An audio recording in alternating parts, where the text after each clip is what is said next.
Hi friends, this is Gretel from thelostandfound.com, coming to you today on day 20 of our Speak Right Now challenge with my son, Samuel, who I'm going to interview today and talk to him about successes and learning and how our minds grow. So Samuel, first thing, when you were in school this year, your teacher had an interesting funeral. Can you tell everybody about what the funeral was for?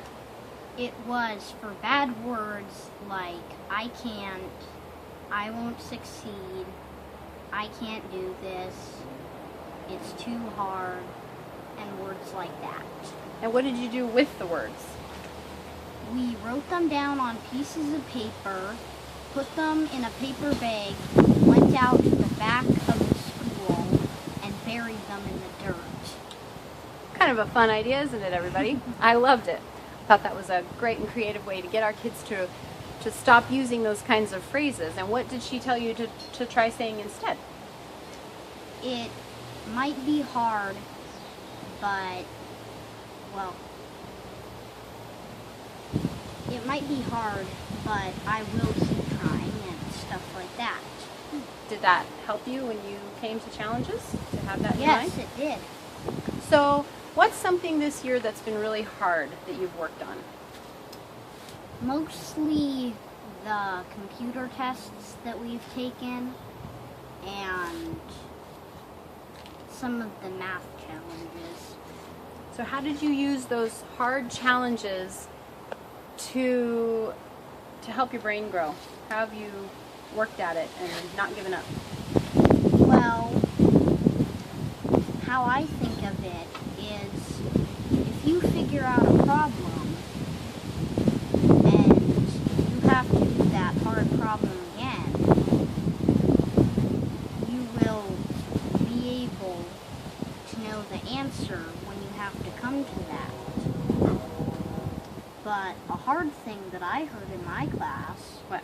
was most of the people who were younger than me, just a little younger, but they were still in second grade, they were saying things like, how am I ever going to do this? And as soon as they would see like, oh, I can't do this problem, they'd be like, oh, chatting time! Pew! So they would just give up and go to do something else, huh? Yeah.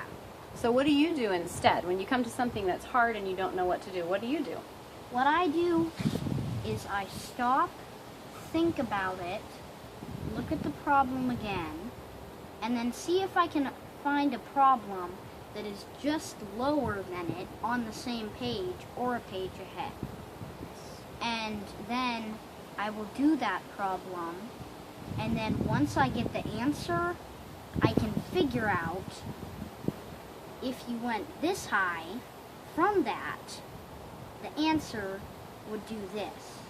So you use the things that you already know that are maybe just a little easier, or something that you've already mastered, and then you take skills from that to work on something that's harder? Yep. Sounds like good problem solving, doesn't it? So Sam, what would you say is your greatest success so far?